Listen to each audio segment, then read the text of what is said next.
ಎಲ್ಲರ ಜೀವನದಲ್ಲೂ ಸಂತೋಷ, ದುಃಖ, ನೋವು, ಅವಮಾನ ಎಲ್ಲ ಸಾಮಾನ್ಯ. ಆದರೆ ಕೆಲವೊಬ್ಬರ ಜೀವನದಲ್ಲಿ ನಾವು ಊಹಿಸಿಯೂ ಇರದ ಘಟನೆಗಳು ನಡೆದಿರುತ್ತವೆ. ಇದು ನಾನು ಕೇಳಿದ ನಿಜ ಜೀವನದ ಕಥೆ. ಈಗೂ ಉಂಟ ಎನಿಸಿದರೂ ಇದು ಸತ್ಯ. ಶುಭ ಒಂದು ತುಂಬ ಕುಟುಂಬದ ಮಗಳು. ಹಣಕಾಸು, ಪ್ರೀತಿ, ಸಂತೋಷ ಯಾವುದಕ್ಕೂ ಕೊರತೆ ಇರಲಿಲ್ಲ. ಅಪ್ಪ ಅಮ್ಮನ ಮುದ್ದಿನ ಮಗಳು. ಇವಳಿಗೆ ಒಬ್ಬ ತಮ್ಮ ಪ್ರದೀಪ್.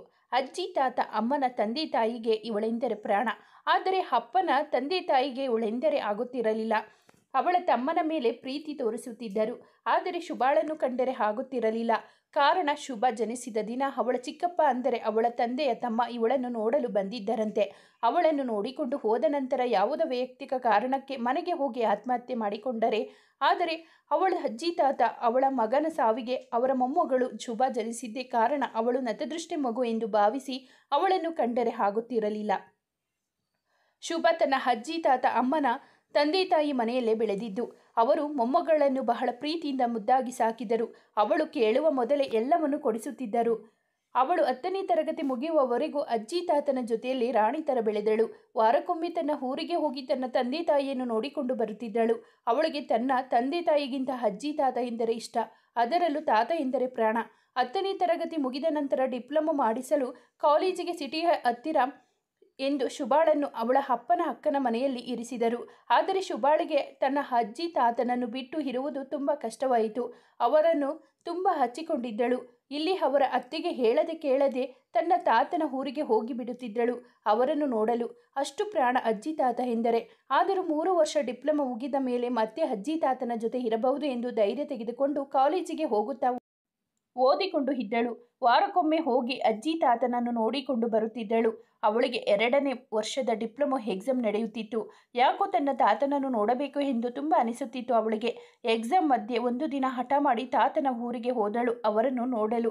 ಅವಳು ಎಕ್ಸಾಮ್ ಇಟ್ಟುಕೊಂಡು ಓದದೆ ಅಲ್ಲಿಗೆ ಬಂದಿದ್ದಕ್ಕೆ ಅವರ ತಾತ ಎಕ್ಸಾಮ್ ಮುಗಿಸು ನಂತರ ರಜೆಗೆ ಇಲ್ಲಿಗೆ ಬರುವೆಯಂತೆ ಎಂದು ಬೈದು ತಿಳಿ ಹೇಳಿ ಕಳುಹಿಸಿದರು.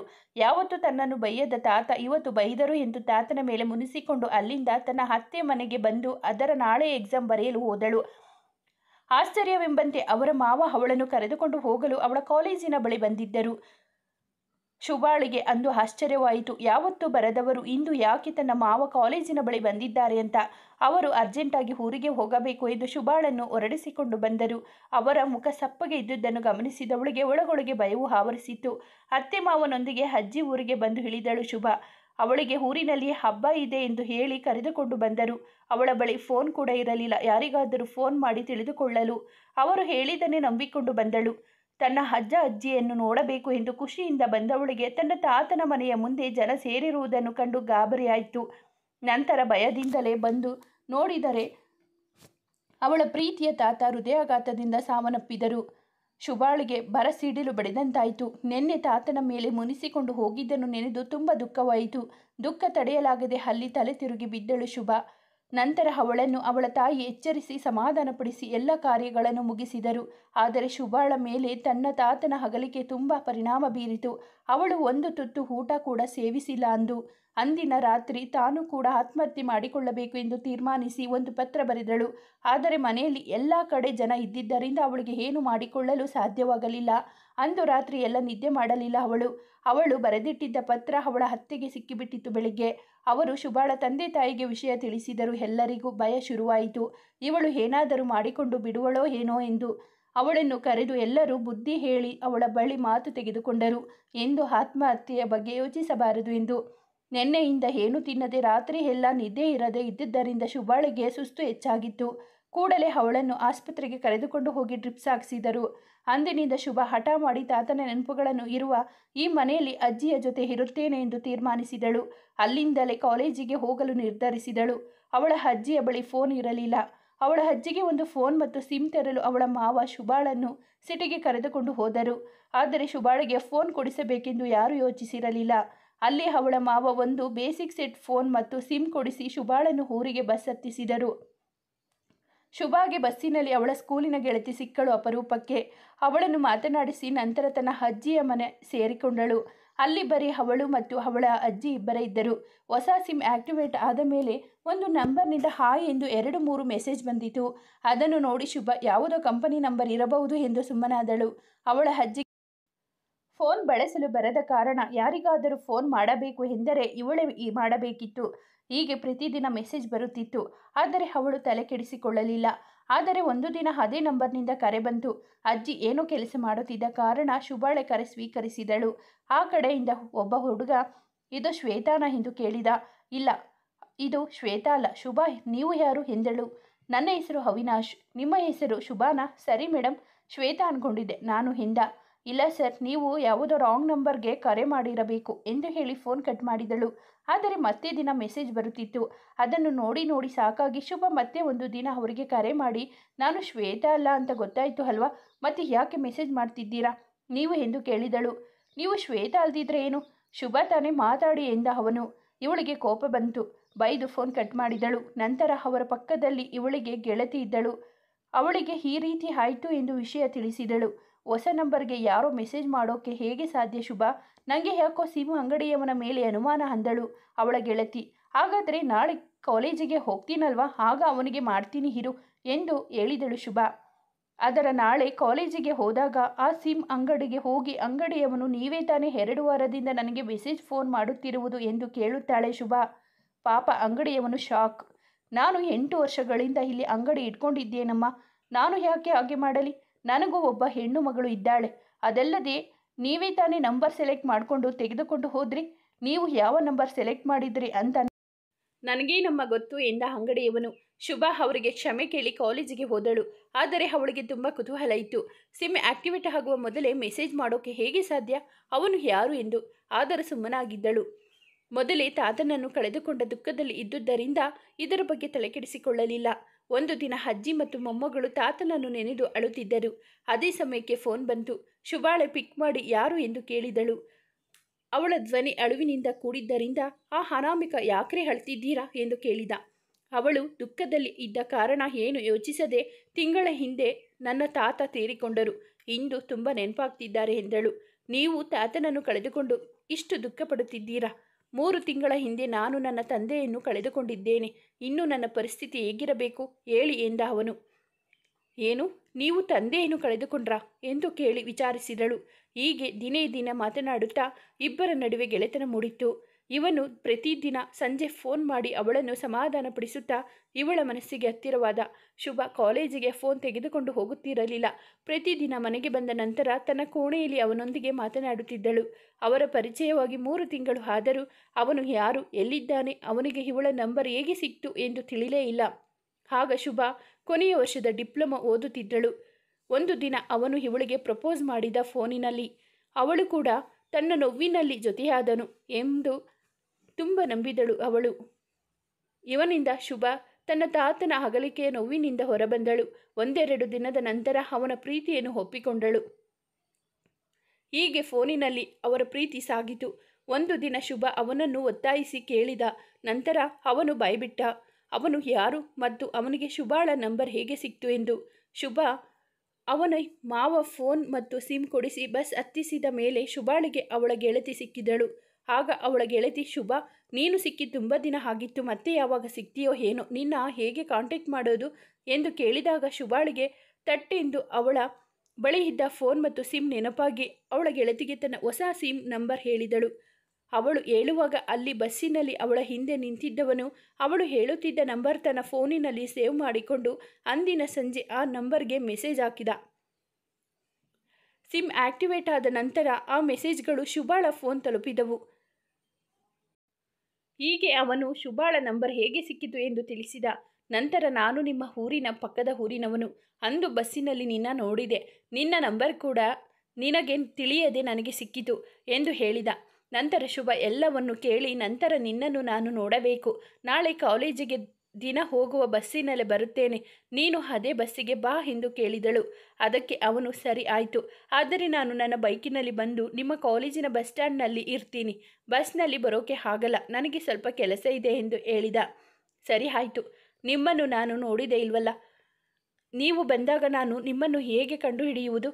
ಇದು ಅಜ್ಜಿಯ ಫೋನ್, ನಾನು ಕಾಲೇಜಿಗೆ ತರಲ್ಲ ಎಂದಳು. ನಾನು ನಾಳೆ ಕೆಂಪು ಬಣ್ಣದ ಟೋಪಿ ಹಾಕಿಕೊಂಡು ನಿಮ್ಮ ಕಾಲೇಜಿನ ಬಸ್ ಸ್ಟಾಪ್ಗೆ ಬರ್ತೀನಿ, ಸರಿನಾ ಎಂದು ಹೇಳಿದ ಅವನು. ಅದರ ಬೆಳಿಗ್ಗೆ ಶುಭ ಅವನನ್ನು ನೋಡುವ ಕಾತುರ ಮತ್ತು ಖುಷಿಯಲ್ಲಿ ಮುದ್ದಾಗಿ ಅಲಂಕಾರ ಮಾಡಿಕೊಂಡು ಹೊರಟಳು ಕಾಲೇಜಿಗೆ. ಅವಳು ಕಾಲೇಜಿನ ಬಸ್ ಸ್ಟ್ಯಾಂಡಿನಲ್ಲಿ ಇಳಿದು ಎಲ್ಲ ಕಡೆ ಕಣ್ಣಾಡಿಸಿದಳು. ಆದರೆ ಎಲ್ಲೂ ಕೆಂಪು ಬಣ್ಣದ ಟೋಪಿ ಹಾಕಿರುವವನು ಕಾಣಲೇ ಇಲ್ಲ. 5 ನಿಮಿಷ ಕಾದು ನೋಡಿದಳು. ಅದೇ ಸಮಯಕ್ಕೆ ಒಬ್ಬ ಕೆಂಪು ಟೋಪಿ ಹಾಕಿಕೊಂಡು ಬಸ್ ಸ್ಟ್ಯಾಂಡಿನಲ್ಲಿ ಬಂದು ನಿಂತ. ನೋಡಲು ಸುಂದರವಾಗಿದ್ದ. ಅವನನ್ನು ನೋಡಿದೊಡನೆ ಶುಭಾಳಿಗೆ ಒಳಗೊಳಗೆ ಸಂತೋಷ. ದೂರದಲ್ಲಿ ನಿಂತು ಅವನನ್ನು ನೋಡಿ ನಗುತ್ತಿದ್ದಳು. ಅವಳು ತನ್ನನ್ನು ನೋಡಿ ನಗುತ್ತಿದ್ದುದನ್ನು ಗಮನಿಸಿ ಕೆಂಪು ಟೋಪಿಯವನು ಅವಳನ್ನೇ ಗುರಾಯಿಸಲು ಶುರು ಮಾಡಿದ. ನಂತರ ಕ್ಲಾಸಿಗೆ ಟೈಮ್ ಆಯಿತು ಎಂದು ಶುಭ ಅವನನ್ನು ನೋಡಿ ನಕ್ಕು ಬಾಯ್ ಮಾಡಿ ಕಾಲೇಜಿಗೆ ಹೋದಳು.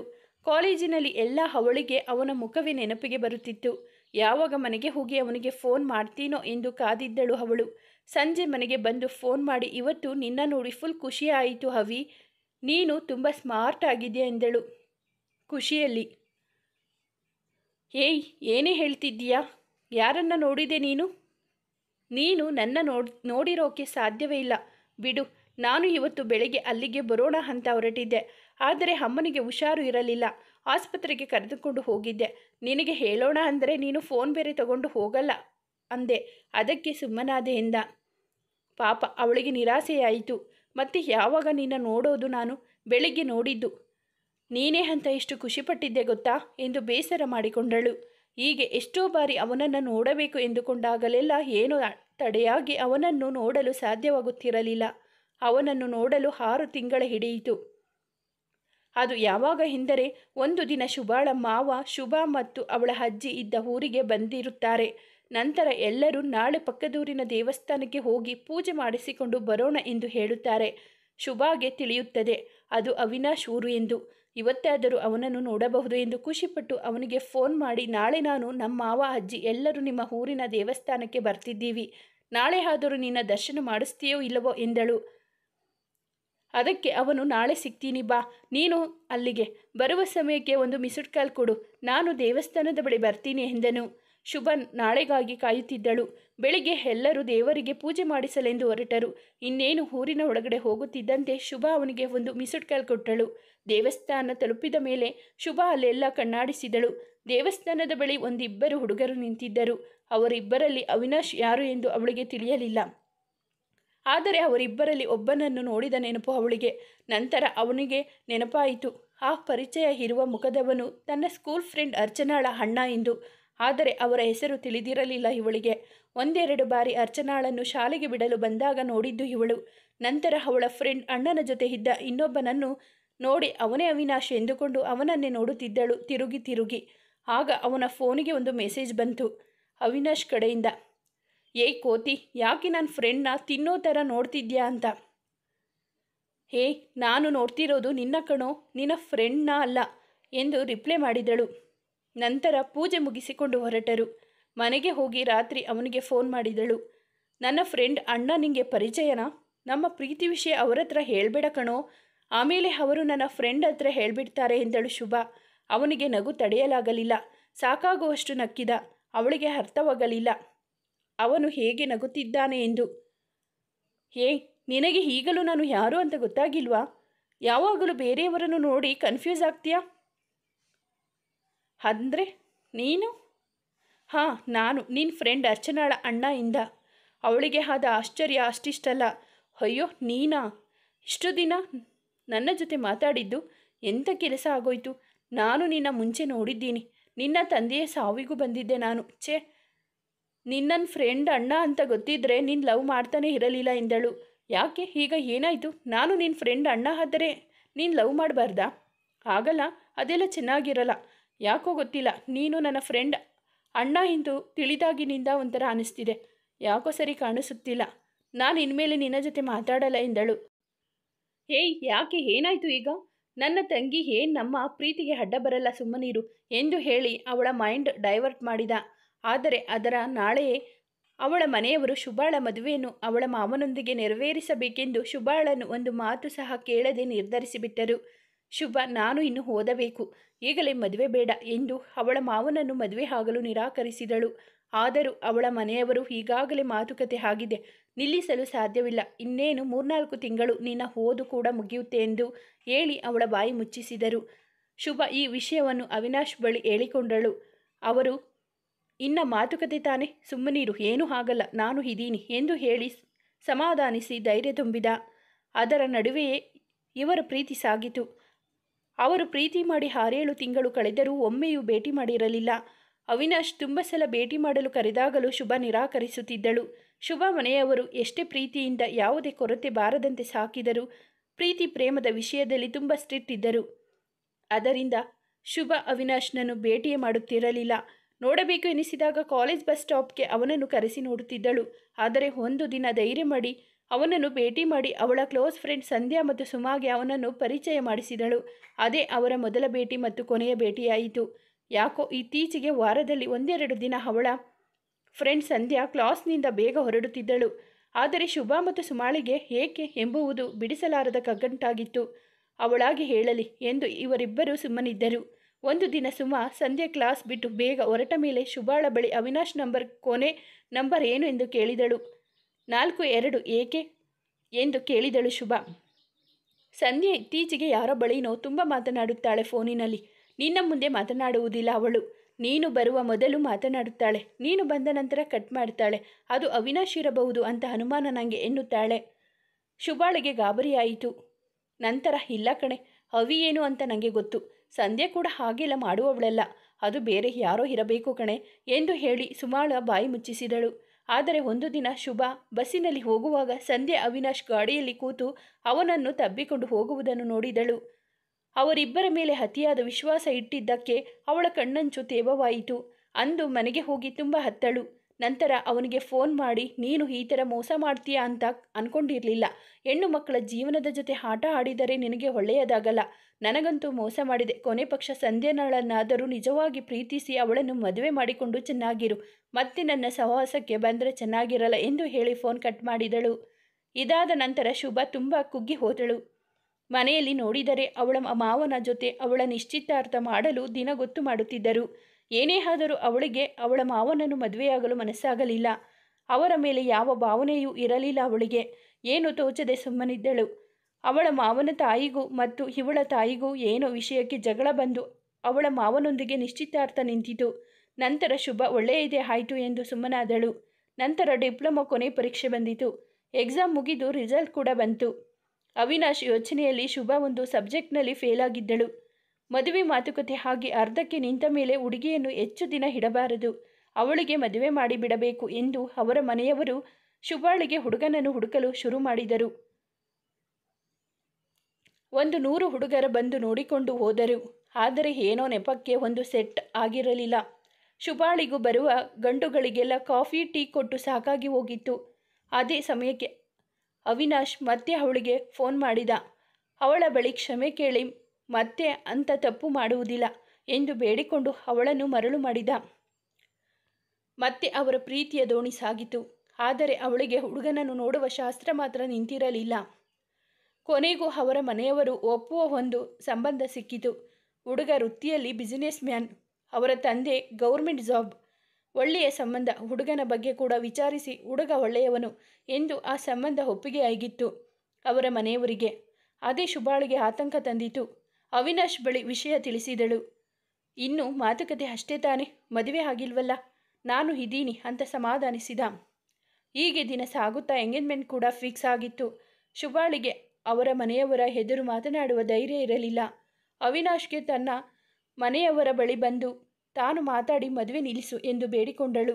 ಅದಕ್ಕೆ ಅವನು, ಇನ್ನೂ ಎಂಗೇಜ್ಮೆಂಟ್ ತಾನೆ, ಮದುವೆ ಆಗಿಲ್ಲ ಅಲ್ವಾ, ನಾನು ಇದ್ದೀನಿ, ಆರಾಮಾಗಿ ಇರು ಎಂದು ಹೇಳಿ ಅವಳ ಬಾಯಿ ಮುಚ್ಚಿಸಿದ. ಕೊನೆಗೆ ಎಂಗೇಜ್ಮೆಂಟ್ ಕೂಡ ನಡೆದು ಹೋಯಿತು. ಇವನನ್ನು ನಂಬಿದರೆ ನನ್ನ ಮದುವೆ ಆದರೂ ಆಗಲಿ ಬಿಡು ಅಂತಾನೆ. ನಾನು ಏನಾದರೂ ಮಾಡಿ ಈ ಮದುವೆ ನಿಲ್ಲಿಸಬೇಕು ಎಂದು ಯೋಚಿಸಿ ಮದುವೆಗೆ ಸೀರೆ ಕೊಡಲು ಹುಡುಗ ಅವರ ಮನೆಗೆ ಬಂದಾಗ ಅವಳು ಅವಳ ಅತ್ತೆಗೆ ಹೇಳಿದಳು ಹುಡುಗನ ನಂಬರ್ ಪಡೆಯಲು. ನಂತರ ಅವಳು ನಂಬರ್ ತೆಗೆದುಕೊಂಡು ತಡ ಮಾಡದೆ ಹುಡುಗನಿಗೆ ಕರೆ ಮಾಡಿದಳು. ಹುಡುಗ ಇನ್ನೂ ಅವಳ ಊರಿಂದ ಕೂಡ ಆಚೆ ಹೋಗಿರಲಿಲ್ಲ. ನಂಬರ್ ಪಡೆದ 5 ನಿಮಿಷದಲ್ಲಿ ಅವರಿಗೆ ಫೋನ್ ಮಾಡಿ, ನನಗೆ ಈ ಮದುವೆ ಇಷ್ಟ ಇಲ್ಲ, ನಾನು ಒಬ್ಬನನ್ನು ಪ್ರೀತಿ ಮಾಡ್ತಿದ್ದೀನಿ, ಅವನನ್ನೇ ಮದುವೆ ಆಗೋದು ನಾನು, ಪ್ಲೀಸ್ ನೀವು ಈ ಮದುವೆ ನಿಲ್ಲಿಸಿ ಎಂದು ಕೇಳಿಕೊಂಡಳು. ಅದಕ್ಕೆ ಅವರು, ಹೌದಾ, ಆದರೆ ನಾನು ನಿಮ್ಮನ್ನು ನೋಡಿದಾಗನಿಂದ ಇಷ್ಟಪಟ್ಟಿದ್ದೀನಿ, ಆದರೂ ನಿಮ್ಮ ಮಾತಿಗೆ ಬೆಲೆ ಕೊಡ್ತೀನಿ, ನೀವು ಪ್ರೀತಿ ಮಾಡುತ್ತಿರುವ ಹುಡುಗ ಬಂದು ನಿಮ್ಮ ಮನೆಯಲ್ಲಿ ನಿಮ್ಮನ್ನು ಮದುವೆ ಮಾಡಿಕೊಡಿ ಎಂದು ಕೇಳಿದರೆ ನಾನು ನಿಮ್ಮ ಮನೆಯಲ್ಲಿ ಬಂದು ಮಾತನಾಡಿ ನಿಮ್ಮಿಬ್ಬರ ಮದುವೆ ಮಾಡಿಸ್ತೀನಿ. ಒಂದು ವೇಳೆ ಅವನು ಬರಲಿಲ್ಲ ಎಂದರೆ ನಾನೇ ನಿಮ್ಮನ್ನು ಮದುವೆಯಾಗುವುದು. ಅದನ್ನು ತಡೆಯಲು ಯಾರಿಂದಲೂ ಸಾಧ್ಯವಿಲ್ಲ ಎಂದು ಹೇಳಿದ. ಶುಭ ಅಂದಿನಿಂದ ಅವಿನಾಶ್ಗೆ ಒತ್ತಾಯಿಸುತ್ತಿದ್ದಳು, ನಮ್ಮ ಮನೆಯಲ್ಲಿ ಬಂದು ಮಾತಾಡು ಎಂದು. ಅವನು ಬರ್ತೀನಿ ಎಂದುಕೊಂಡು ಬರಲೇ ಇಲ್ಲ. ಮದುವೆ ಕಾರ್ಯಗಳೆಲ್ಲ ಶುರುವಾಗಿ ಬಿಟ್ಟಿತು. ಆದರೆ ಅವಿನಾಶ್ ಅವರ ಮನೆಯವರ ಬಳಿ ಬಂದು ಮಾತನಾಡಲು ಸಿದ್ಧನಿರಲಿಲ್ಲ. ಇನ್ನೇನು ಮದುವೆಗೆ 1 ವಾರ ಅಷ್ಟೇ ಉಳಿದಿತ್ತು. ಅಂದು ಶುಭ ಅವನಿಗೆ ಫೋನ್ ಮಾಡಿ, ನೀನು ಬಂದು ಮಾತಾಡ್ತೀಯಾ ಇಲ್ಲ ನಾನು ಏನಾದರೂ ಮಾಡ್ಕೊಳ್ಳಲ್ಲ ಎಂದಳು.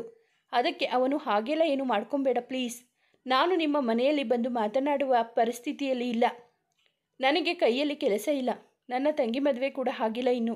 ಇಂತಹ ಪರಿಸ್ಥಿತಿಯಲ್ಲಿ ನಾನು ಏನು ಮಾಡಲಿ? ನಿಮ್ಮ ಮನೆಯಲ್ಲಿ ಒಳ್ಳೆಯ ಸಂಬಂಧ ನೋಡಿದ್ದಾರೆ, ಮದುವೆ ಮಾಡಿಕೊಂಡು ಚೆನ್ನಾಗಿರು ಎಂದು ಬಿಟ್ಟ. ಇಷ್ಟು ದಿನ ನಿನ್ನ ನಂಬಿಕೊಂಡಿದ್ದಕ್ಕೆ ಒಳ್ಳೆ ಮಾತು ಹೇಳಿದೆ. 2ನೇ ಸಲ ನನ್ನ ನಂಬಿಕೆ ಮೋಸ ಮಾಡಿದೆ. ನೀನು ಇನ್ಯಾವತ್ತೂ ನಿನ್ನ ಮುಖ ತೋರಿಸಬೇಡ. ನಾನು ಅವನನ್ನೇ ಮದುವೆ ಆಗಿ ಸಾಯ್ತೀನಿ ಬಿಡು. ಮತ್ತೆ ನನ್ನ ಮದುವೆಗೆ ಬರೋದು ಮರಿಬೇಡ. ತಪ್ಪದೆ ಬಂದು ಊಟ ಮಾಡಿಕೊಂಡು ಹೋಗು. ಇನ್ಯಾವತ್ತೂ ನನಗೆ ಫೋನ್ ಮಾಡಬೇಡ ಎಂದು ಫೋನ್ ಇಟ್ಟಳು. ಒಲ್ಲದ ಮನಸ್ಸಿನಿಂದ ಮದುವೆಗೆ ತಯಾರಾದಳು. ಹಸಿಮಣೆ ಮೇಲೆ ಕುಳಿತು ಅವಿನಾಶ್ ಬರುತ್ತಾನೆ, ತನ್ನನ್ನು ಕರೆದುಕೊಂಡು ಹೋಗುತ್ತಾನೆ ಎಂದೇನೊಂದು ನಂಬಿಕೆ ಇಟ್ಟು ಕಾದಿದ್ದಳು ಶುಭ. ಆದರೂ ಅವಳ ನಂಬಿಕೆ ಹುಸಿ ಆಗಲಿಲ್ಲ. ಅವಿನಾಶ್ ಬಂದಿದ್ದ, ಆದರೆ ಅವಳನ್ನು ಕರೆದುಕೊಂಡು ಹೋಗಲು ಅಲ್ಲ, ಅವಳ ಮದುವೆ ನೋಡಲು. ಅವಿನಾಶ್ ದಾರಿ ಎರೆಯಲು ಬಂದಾಗ ಶುಭ ಅವನನ್ನು ನೋಡಿ ಕಣ್ತುಂಬಿಕೊಂಡಳು. ಅಳು ತಡೆಯಲಾಗದೆ ಮುಖ ಪಕ್ಕಕ್ಕೆ ತಿರುಗಿಸಿಕೊಂಡು ಅಳುತ್ತಿದ್ದಳು. ಅವಳ ಎದುರಲ್ಲೇ ಕುಳಿತಿದ್ದ ಅವಳ ಗಂಡನಿಗೆ ತಿಳಿಯಿತು ಅವನು ಯಾರೆಂದು. ಕಣ್ಣಲ್ಲಿ ಸನ್ನೆ ಮಾಡಿ ಕೇಳಿದ ಶುಭಾಳನ್ನು, ಇವನೇನ ಅವಿನಾಶ್ ಎಂದು. ಶುಭ ಎಂಬಂತೆ ತಲೆ ಹಾಡಿಸಿ ತಲೆ ಬಗ್ಗಿಸಿದಳು. ಪಾಪ ಅವಳ ಗಂಡನಿಗೂ ಬೇಜಾರಾಯಿತು ಅವಳ ಅಳು ಕಂಡು. ಹಾಗೆ ಕೈ ಸವರಿ ತನ್ನ ಹೆಂಡತಿಯನ್ನು ಸಮಾಧಾನಿಸಿದ. ಕೊನೆಗೂ ಇಷ್ಟವಿಲ್ಲದ ಮದುವೆ ನಡೆದು ಹೋಯಿತು. ಶುಭ ಇಷ್ಟವಿಲ್ಲದ ಮನಸ್ಸಿನಿಂದ ಗಂಡನ ಮನೆಗೆ ಬಂದಳು. ಅವಳು ಬಂದಾಗಿನಿಂದ ತುಂಬ ಅಳುತ್ತಿದ್ದಳು. ತವರು ಮನೆಯನ್ನು ಬಿಟ್ಟು ಬಂದಿರುವುದಕ್ಕೆ ಎಂದು ತಿಳಿದು ಎಲ್ಲರೂ ಸಮಾಧಾನ ಮಾಡಿದರು. ಅವಳಿಗೆ ಗಂಡನ ಮನೆ ಉಸಿರು ಕಟ್ಟಿಸಿದಂತೆ ಆಗುತ್ತಿತ್ತು. ಶುಭ ಮದುವೆಯಾಗಿ ಗಂಡನ ಮನೆಗೆ ಬಂದಾಗಿನಿಂದ ಅಳುತ್ತಿದ್ದಳು. ಅವಳ ಅಳು ನೋಡಲಾಗದೆ ಸ್ವಲ್ಪ ದಿನದ ಮಟ್ಟಿಗೆ ಅವರ ತವರು ಮನೆಗೆ ಕಳುಹಿಸಿಕೊಟ್ಟರು. ಶುಭಾಳ ತವರು ಮನೆಯಲ್ಲಿ ಪ್ರಸ್ತದ ಶಾಸ್ತ್ರ ಇಟ್ಟುಕೊಂಡಿದ್ದರು. ತನ್ನವಳ ಬರುವಿಕೆಗಾಗಿ ಪ್ರೀತಿಯಿಂದ ಕೈಯಲ್ಲಿ ಅವಳಿಗೆ ಮುಡಿಸಲೆಂದು ಮಲ್ಲಿಗೆ ಹೂ ಹಿಡಿದು ಕಾದಿದ್ದ ಜಯಂತ್. ಶುಭ ನಿಧಾನವಾಗಿ ಹಾಲಿನ ಲೋಟ ಹಿಡಿದು ಬಂದಳು. ಅತ್ತು ಅವಳ ಕಂಗಳು ಊದಿದ್ದವು. ಅವಳು ಬಂದೊಡನೆ ಎದ್ದು ನಿಂತ ಜಯಂತ್ ಅವಳ ಬಾಡಿದ ಮುಖ ಕಂಡು ಸುಮ್ಮನೆ ನಿಂತ. ಅವನು ಅವಳಿಗೆಂದು ತಂದಿದ್ದ ಹೂವನ್ನು ಮಡಿಸಲು ಒಂದೆಜ್ಜೆ ಮುಂದಾದ ತಕ್ಷಣ ಶುಭ ಅವನನ್ನು ತಡೆದು, ನನ್ನಿಂದ ದೂರ ನಿಲ್ಲಿ ನೀವು. ಈಗ ಸಂತೋಷ ಅಲ್ವ ನಿಮಗೆ? ನನ್ನ ಜೀವನವನ್ನೇ ಹಾಳು ಮಾಡಿಬಿಟ್ರಿ ನೀವು. ಕೊನೆಗೂ ನಿಮ್ಮ ಹಠವೇ ಗೆದ್ದಿತು. ಈ ಸಮಾಜದ ಎದುರು ನೀವು ನನ್ನ ಗಂಡನಾಗಬಹುದು, ಆದರೆ ನನ್ನ ಮನಸ್ಸಿನಲ್ಲಿ ಎಂದಿಗೂ ನಿಮಗೆ ಗಂಡನ ಸ್ಥಾನವಿಲ್ಲ. ನಿಮ್ಮ ಮೇಲೆ ಯಾವ ಭಾವನೆಯೂ ಬರುವುದಿಲ್ಲ ನನಗೆ. ಬಲವಂತವಾಗಿ ನಿಮ್ಮನ್ನು ಗಂಡ ಎಂದು ಒಪ್ಪಿಕೊಳ್ಳಲು ನನ್ನ ಆತ್ಮಸಾಕ್ಷಿ ಒಪ್ಪದು. ಒಂದು ವೇಳೆ ನೀವು ನನ್ನ ಮೇಲೆ ಬಲವಂತವಾಗಿ ನಿಮ್ಮ ಹೆಂಡತಿ ಎಂಬ ಸಲುಗೆ ತೋರಲು ಬಂದರೆ ನಾನು ಅಂದೇ ನನ್ನ ಪ್ರಾಣ ತ್ಯಾಗ ಮಾಡುತ್ತೇನೆ. ನಾನು ಬದುಕಿರಬೇಕು ಎಂಬ ಇಚ್ಛೆ ನಿಮಗಿದ್ದರೆ ನನ್ನಿಂದ ದೂರ ಇರಿ ಎಂದು ಹೇಳಿ ಅವನು ಮಾತಿಗೂ ಕಾಯದೆ ಮಂಚದ ಮೇಲೆ ಸಿಂಗರಿಸಿದ ಹೂವನ್ನೆಲ್ಲ ಕೊಡವಿ ಮಂಚದ ಒಂದು ತುದಿಯಲ್ಲಿ ಮಲಗಿಬಿಟ್ಟಳು. ಜಯಂತ್ ಕೈಯಲ್ಲಿದ್ದ ಹೂ ಮತ್ತು ಅವರ ಮನಸ್ಸು 2 ಬಾಡಿದವು. ಅವನಿಗೆ ತಿಳಿಯದೆ ಒಂದು ಹನಿ ಕಂಬನಿ ಜಾರಿತು ಅವನ ಕಣ್ಣಿಂದ. ಅವನು ಇನ್ನೊಂದು ತುದಿಯಲ್ಲಿ ಮಲಗಿ, ನಿನ್ನ ಪ್ರೀತಿ ನನಗೆ ಸಿಗೋವರೆಗೂ ಕಾಯುತ್ತೀನಿ. ನಿನಗೆ ನಾನು ಏನು ಅಲ್ಲದಿರಬಹುದು, ಆದರೆ ನನಗೆ ನೀನೇ ಎಲ್ಲ. ನೀನೇ ಪ್ರೀತಿಯಿಂದ ನನ್ನ ಬಳಿ ಬರೋವರೆಗೂ ನಾನು ನಿನ್ನ ಹತ್ತಿರ ಬರುವುದಿಲ್ಲ ಎಂದುಕೊಂಡು ಮಲಗಿದ. ಬೆಳಗ್ಗೆ ಎದ್ದು ನೋಡಿದಾಗ ಶುಭಾಳ ಸೀರೆ ಎಲ್ಲ ಸಡಿಲವಾಗಿ ಉದುರುವ ಸ್ಥಿತಿಯಲ್ಲಿತ್ತು. ಪಕ್ಕದಲ್ಲಿ ನೋಡಿದರೆ ಜಯಂತ್ ಇರಲಿಲ್ಲ.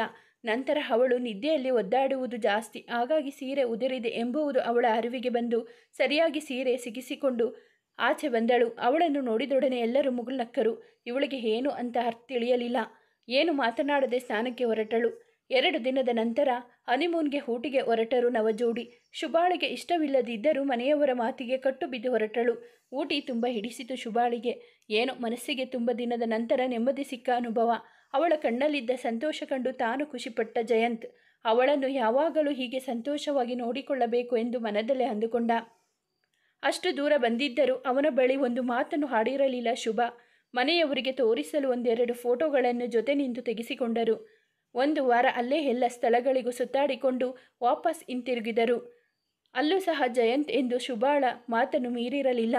1 ವಾರದ ನಂತರ ಮತ್ತೆ ಒಲ್ಲದ ಮನಸ್ಸಿನಿಂದ ಗಂಡನ ಮನೆಗೆ ಕಳುಹಿಸಿದರು. ಶುಭ ಅಲ್ಲಿ ಒಂದೊಂದು ದಿನ ಕಳೆಯಲು ಕಷ್ಟಪಡುತ್ತಿದ್ದಳು. ಅವಳ ಅತ್ತೆ ಅವಳ ಮನಸ್ಸನ್ನು ಅರ್ಥೈಸಿಕೊಂಡು ಏನು ಅಂದುಕೊಳ್ಳದೆ ಸೊಸೆಯನ್ನು ಚೆನ್ನಾಗಿ ನೋಡಿಕೊಳ್ಳುತ್ತಿದ್ದರು. ಮಾವ ರಿಟೈರ್ಡ್ ಆಗಿ ಮನೆಯಲ್ಲೇ ಇದ್ದರು. ಅವಳ ಮೈದುನ ಅವನು ಬಿಸಿನೆಸ್ ಮಾಡಿಕೊಂಡಿದ್ದ. ತಿಂಗಳಲ್ಲಿ ಶುಭ 10 ದಿನ ಗಂಡನ ಮನೆಯಲ್ಲಿ ಇದ್ದರೆ ಇನ್ನು 20 ದಿನ ತವರು ಮನೆಯಲ್ಲಿ ಇರುತ್ತಿದ್ದಳು. ಅವಳಿಗೆ ಗಂಡನ ಮನೆಯಲ್ಲಿ ಹೊಂದಿಕೊಳ್ಳಲು ಕಷ್ಟವಾಗಿತ್ತು. ಕಾಲ ಕಳೆದಂತೆ ಶುಭ ನಿಧಾನವಾಗಿ ಗಂಡನ ಮನೆಯವರೊಂದಿಗೆ ಬೆರೆತಳು. ನಂತರ ತವರು ಮನೆಗೆ ಹೋಗುವುದನ್ನು ಕಡಿಮೆ ಮಾಡಿ ಅತ್ತೆ ಮಾವ ಮೈದುನ ಗಂಡ ಎಲ್ಲರನ್ನೂ ಚೆನ್ನಾಗಿ ನೋಡಿಕೊಳ್ಳುತ್ತಿದ್ದಳು. ಹೀಗೆ ಅವಳ ಹೊಸ ಜೀವನ ಶುರುವಾಗಿತ್ತು. ಆದರೆ ಗಂಡನ ವಿಷಯದಲ್ಲಿ ಅವಳು ಮನಸ್ಸು ಬದಲಾಯಿಸಲಿಲ್ಲ. ಯಾಕೋ ಗೊತ್ತಿಲ್ಲ, ಎಷ್ಟೇ ಪ್ರಯತ್ನಿಸಿದರೂ ಜಯಂತ್ನನ್ನು ಗಂಡನ ಸ್ಥಾನಕ್ಕೆ ತುಂಬಿಕೊಳ್ಳಲು ಆಗಲೇ ಇಲ್ಲ. ಆದರೂ ಅವನೊಂದಿಗೆ ಒಂದು ಸ್ನೇಹ ಸಂಬಂಧ ಮೂಡಿತು ಅವಳಿಗೆ. ಅವರಿಬ್ಬರು ಎಲ್ಲರ ಎದುರಿಗೆ ಗಂಡ ಹೆಂಡತಿ ಆದರೂ ಅವರವರ ನಡುವೆ ಒಳ್ಳೆಯ ಸ್ನೇಹಿತರು ಅಷ್ಟೇ. ಶುಭ ಜಯಂತ್ನೊಂದಿಗೆ ಮುಕ್ತವಾಗಿ ಮಾತನಾಡುತ್ತಿದ್ದಳು. ಜಯಂತ್ ಕೂಡ ಅವಳ ಆಗು ಹೋಗುಗಳನ್ನು ನೋಡಿಕೊಳ್ಳುತ್ತಾ ಅವಳೊಂದಿಗೆ ಒಳ್ಳೆಯ ಸ್ನೇಹಿತನಂತೆ ಇದ್ದ. ಹೀಗೆ 7-8 ತಿಂಗಳು ಕಳೆಯಿತು. ಎಲ್ಲ ತಂದೆ ತಾಯಿಯಂತೆ ಸಹಜವಾಗಿ ಜಯಂತ್ನ ತಂದೆ ತಾಯಿಗೂ ಮೊಮ್ಮಗ ಬೇಕೆಂಬುದು ಹೆಬ್ಬಯಕೆ ಮನೆ ಮಾಡಿತ್ತು. ಏನಮ್ಮ ಶುಭ, ಮದುವೆ ಆಗಿ 8 ತಿಂಗಳು ಆಗುತ್ತಾ ಬಂತು. ಏನಾದರೂ ಸಿಹಿ ಸುದ್ದಿ ಕೊಡ್ತೀಯೋ ಅಥವಾ ಫ್ಯಾಮಿಲಿ ಪ್ಲ್ಯಾನಿಂಗ್ ಅದು ಇದು ಅಂತ ಏನಾದರೂ ಮಾಡಿಕೊಂಡು ಇದ್ದೀರೋ ಎಂದು ಕೇಳಿಯೇ ಬಿಟ್ಟರು ಜಯಂತ್ನ ತಾಯಿ ರತ್ನಮ್ಮ. ಹಾಗೇನೂ ಇಲ್ಲ ಅತ್ತೆ ಎಂದು ಹೇಳಿ ಶುಭ ತನ್ನ ಕೋಣೆಗೆ ಹೋಗಿಬಿಟ್ಟಳು. ಇಷ್ಟು ದಿನ ನೆಮ್ಮದಿಯಾಗಿ ಅತ್ತೆ ಮಾವನೊಂದಿಗೆ ಖುಷಿಯಾಗಿ ಇದ್ದ ಶುಭಾಳಿಗೆ ಚಿಂತೆ ಶುರುವಾಯಿತು. ಹೀಗೆ ಅವರ ಮನದಲ್ಲಿ ಮಗು ಬೇಕೆಂಬ ಬಯಕೆ ಇದೆ ಎಂಬ ಯೋಚನೆ ಕೂಡ ಮಾಡಿರಲಿಲ್ಲ ಅವಳು. ನಾನು ಇನ್ನು ಜಯಂತ್ ಜೊತೆ ಸಂಸಾರವನ್ನೇ ಶುರು ಮಾಡಿಲ್ಲ ಎಂಬ ವಿಷಯ ಇವರಿಗೆ ತಿಳಿದರೆ ನನ್ನ ಕತೆ. ಜಯಂತ್ನನ್ನು ಎಷ್ಟು ಚೆನ್ನಾಗಿ ನೋಡಿಕೊಂಡರೂ ಯಾಕೋ ಇವರಿಗೆ ಗಂಡ ಎಂಬ ಸಲಹೆ ಕೊಡಲು ನನ್ನಿಂದ ಸಾಧ್ಯವಾಗುತ್ತಿಲ್ಲ. ಈಗ ನಾನೇನು ಮಾಡಲಿ? ಅಯ್ಯೋ ದೇವರೇ, ಈಗ ಇವರಿಗೆ ಮಗು ಹೇಗೆ ಕೊಡಲಿ? ನನ್ನ ಇಂಥ ಸಂಕಟದಲ್ಲಿ ಸಿಲುಕಿಸಿದೆ ಭಗವಂತ ಎಂದು ಯೋಚಿಸುತ್ತಾ ಕಣ್ಣೀರಾದಳು ಶುಭ. ಈ ವಿಷಯದ ಬಗ್ಗೆ ಜಯಂತ್ ಜೊತೆ ಹೇಳಿಕೊಳ್ಳಲು ಮನಸ್ಸಾಗಲಿಲ್ಲ ಅವಳಿಗೆ. ಹೀಗೆ ಇನ್ನು 2 ತಿಂಗಳು ಕಳೆಯಿತು. ನೋಡೋವರೆಗೂ ನೋಡಿ ಬೇಸತ್ತು ಒಂದು ದಿನ ಜಯಂತ್ನನ್ನೇ ಕೇಳಿಯೇ ಬಿಟ್ಟರು ಅವನ ತಂದೆ ತಾಯಿ. ಜಯಂತ್ ಅವನ ತಂದೆ ತಾಯಿಯ ಎದುರು ಶುಭಾಳನ್ನು ಬಿಟ್ಟುಕೊಡಲು ಇಷ್ಟವಿರಲಿಲ್ಲ. ಹಾಗಾಗಿ ಸತ್ಯ ಮುಚ್ಚಿಟ್ಟು ಇನ್ನು ಸ್ವಲ್ಪ ದಿನ ಇರಿ ಎಂದು ಹೇಳಿ ಅವರ ಬಾಯಿ ಮುಚ್ಚಿಸಿದ. ಇನ್ನು 1 ತಿಂಗಳು ಕಾದು ನೋಡಿದರು. ಮದುವೆ ಆಗಿ 1 ವರ್ಷ ಕಳೆಯಲು ಸಮೀಪಿಸಿತು. ಆದರೆ ಮೊಮ್ಮಗು ಬೇಕು ಎಂಬ ಅವರ ಆಸೆ ಎಚ್ಚೆತ್ತ ಹೋಗಿ ತಮ್ಮ ತಾಳ್ಮೆಯನ್ನು ಕಳೆದುಕೊಂಡಿದ್ದರು. ಪ್ರತಿ ತಿಂಗಳು ಸೊಸೆ ಮುಟ್ಟಾದಾಗ ರತ್ನಮ್ಮ ಕೋಪದಲ್ಲಿ ಶುಭಾಳೊಂದಿಗೆ ಮಾತನಾಡುತ್ತಿರಲಿಲ್ಲ. ಇಷ್ಟು ದಿನ ಸಂತೋಷವಾಗಿದ್ದ ಶುಭಾಳಿಗೆ ಇತ್ತೀಚೆಗೆ ಅತ್ತೆ ಮಾವನ ನಡವಳಿಕೆ ಬಹಳ ನೋವುಂಟು ಮಾಡಿತು. ಕಾರಣವಿಲ್ಲದೆ ಸಣ್ಣ ಪುಟ್ಟ ವಿಚಾರಕ್ಕೂ ಶುಭಾಳಿಗೆ ಬೈಯುತ್ತಿದ್ದರು. ಎಲ್ಲವನ್ನು ಸಹಿಸಿ ಸುಮ್ಮನಿದ್ದಳು ಶುಭ. ಶುಭಾಳಲ್ಲಿ ಏನೋ ತೊಂದರೆ ಇರಬೇಕು, ಅದಕ್ಕೆ ಇನ್ನೂ ಮಗು ಆಗಿಲ್ಲ ಎಂದು ಭಾವಿಸಿ ಅವಳ ಅತ್ತೆ ಒಂದು ದಿನ ಬಲವಂತ ಮಾಡಿ ಶುಭಾಳನ್ನು ಚೆಕಪ್ಗೆ ಆಸ್ಪತ್ರೆಗೆ ಕರೆದುಕೊಂಡು ಹೋದರು. ಶುಭ ತುಂಬ ಭಯಗೊಂಡಿದ್ದಳು. ಡಾಕ್ಟರ್ ಟೆಸ್ಟ್ಗೆ ಎಂದು ಒಳಗೆ ಕರೆದಾಗ ಭಯದಿಂದಲೇ ದೇವರನ್ನು ನೆನೆಯುತ್ತಾ ಒಳಗೆ ಹೋದಳು. ಡಾಕ್ಟರ್ ಅವಳ ಬಳಿ ಮಾತನಾಡುತ್ತಾ ಎಲ್ಲ ವಿಚಾರಿಸಿದರು. ಅವರು ಯಾವ ಪ್ರಶ್ನೆಗೂ ಸರಿಯಾದ ಉತ್ತರ ಶುಭಾಳ ಬಳಿ ಇರಲಿಲ್ಲ. ನಂತರ ಡಾಕ್ಟರ್ ಟೆಸ್ಟ್ ಮಾಡಿದಾಗ ಸತ್ಯ ತಿಳಿಯಿತು. ಡಾಕ್ಟರ್ ಶುಭಾಳೊಬ್ಬಳ ಜೊತೆ ಮಾತನಾಡಬೇಕು ಎಂದು ಅವಳ ಅತ್ತೆಯನ್ನು ಆಚೆ ಕಳುಹಿಸಿದರು. ಶುಭ ಅವರೇ, ನಿಜ ಹೇಳಿ, ನೀವು ನಿಮ್ಮ ಗಂಡನ ಜೊತೆ ಎಲ್ಲ ರೀತಿಯಲ್ಲೂ ಚೆನ್ನಾಗಿದ್ದೀರಾ? ನಿಮಗೆ ಮದುವೆಯಾಗಿ 1 ವರ್ಷ ಕಳೆದಿದೆ ಎಂದು ನಿಮ್ಮ ಅತ್ತೆ ಹೇಳಿದರು. ಆದರೆ ನೀವು ಇನ್ನೂ ಕನ್ಯೆಯಾಗೇ ಇದ್ದೀರಾ? ಇದು ಹೇಗೆ ಸಾಧ್ಯ ಎಂದು ಕೇಳಿದಳು ಡಾಕ್ಟರ್. ನಂತರ ಶುಭ ಸತ್ಯ ಒಪ್ಪಿಕೊಳ್ಳಲೇಬೇಕಾಯಿತು ಮತ್ತು ಈ ವಿಷಯ ತನ್ನ ಅತ್ತೆಗೆ ತಿಳಿಯಬಾರದು ಎಂದು ಕೇಳಿಕೊಂಡಳು. ಸರಿ, ಈ ವಿಷಯ ನಿಮ್ಮ ಅತ್ತೆಗೆ ಹೇಳುವುದಿಲ್ಲ. ನಾಳೆ ನಿಮ್ಮ ಗಂಡನೊಂದಿಗೆ ತಪ್ಪದೆ ಬನ್ನಿ ಎಂದು ಹೇಳಿದರು ಡಾಕ್ಟರ್. ಶುಭ ಅವಳ ಅತ್ತೆಗೆ ಏನು ತೊಂದರೆ ಇಲ್ಲವಂತೆ ಅತ್ತೆ, ಆದಷ್ಟು ಬೇಗ ಎಲ್ಲ ಸರಿ ಹೋಗುತ್ತೆ. ನಾಳೆ ಮತ್ತೆ ಜಯಂತ್ ಜೊತೆ ಬರೋಕೆ ಹೇಳಿದ್ದಾರೆ. ನಾಳೆ ನಾನು ಮತ್ತು ಅವರು ಬರ್ತೀವಿ ಎಂದು ಹೇಳಿ ಮನೆಗೆ ಕರೆದುಕೊಂಡು ಹೋದಳು. ಜಯಂತ್ಗೆ ನಡೆದ ವಿಷಯ ತಿಳಿಸಿ ನಾಳೆ ಆಸ್ಪತ್ರೆಗೆ ಹೋಗಬೇಕು ಎಂದು ಹೇಳಿದಳು ಶುಭ. ಅವಳ ಮಾತಿನಂತೆ ಜಯಂತ್ ಶುಭಾಳನ್ನು ಕರೆದುಕೊಂಡು ಆಸ್ಪತ್ರೆಗೆ ಬಂದ. ಡಾಕ್ಟರ್ ಅವರಿಬ್ಬರನ್ನು ಕೂರಿಸಿ ಕೇಳಿದರು. ಹೇಳಿ ಮಿಸ್ಟರ್ ಆ್ಯಂಡ್ ಮಿಸ್ಸಸ್ ಜಯಂತ್, ಏನು ನಿಮ್ಮಿಬ್ಬರ ಸಮಸ್ಯೆ? ನಿಮ್ಮ ತಾಯಿ ನೋಡಿದರೆ ಮೊಮ್ಮಗು ಬೇಕು ಅಂತ ಅಷ್ಟೊಂದು ಆಸೆ ಇಟ್ಕೊಂಡಿದ್ದಾರೆ. ನೀವು ಇಬ್ಬರು ನೋಡಿದರೆ ಹೀಗೆ. ಏನು ಸಮಸ್ಯೆ ನಿಮ್ಮಿಬ್ಬರದು ನಡುವೆ ಎಂದು ಕೇಳಿದರು ಡಾಕ್ಟರ್. ಯಾರತ್ರ ಸತ್ಯ ಮುಚ್ಚಿಟ್ರು? ಈ ಡಾಕ್ಟರ್ ಮತ್ತು ಲಾಯರ್ ಹತ್ತಿರ ಸತ್ಯ ಮುಚ್ಚಿಡಬಾರದು ಎಂದು ಜಯಂತ್ ಇರುವ ವಿಷಯ ತಿಳಿಸಿದ ಡಾಕ್ಟರ್ಗೆ. ಡಾಕ್ಟರ್ಗೆ ಶಾಕ್ ಆಯಿತು. 1 ವರ್ಷದಿಂದ ಜೊತೆಗೆ ಇದ್ದರೂ ಒಂದು ದಿನವೂ ಅವರು ಗಂಡ ಹೆಂಡತಿಯಂತೆ ಇಲ್ಲ ಎಂಬುದು. ಶುಭ, ಏನು ನಿಮ್ಮ ಸಮಸ್ಯೆ? ಗಂಡನ ಮೇಲೆ ಈ ರೀತಿ ನಿರ್ಬಂಧ ಹೇರಲು ಕಾರಣ ಏನು ಕೇಳಬಹುದಾ? ಕಾರಣ ಏನಿಲ್ಲ ಮೇಡಮ್. ನನಗೆ ಈ ಮದುವೆ ಇಷ್ಟ ಇರಲಿಲ್ಲ. ಇವರು ಮತ್ತು ನಾನು ಒಳ್ಳೆಯ ಸ್ನೇಹಿತರಂತೆ ಇದ್ದೀವಿ. ಆದರೆ ಅದು ಯಾಕೋ ಇವರೊಂದಿಗೆ ಹೆಂಡತಿಯಾಗಿ ಇರಲು ನನ್ನಿಂದ ಆಗುವುದೂ ಇಲ್ಲ.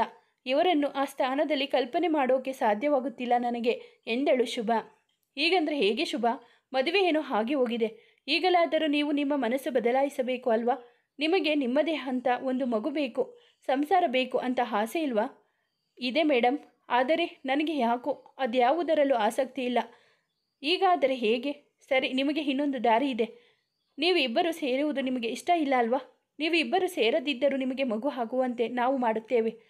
ಅದಕ್ಕೊಂದು ಟ್ರೀಟ್ಮೆಂಟ್ ಇದೆ. ಅದಕ್ಕೆ ನಿಮ್ಮಿಬ್ಬರ ಒಪ್ಪಿಗೆ ಬೇಕು.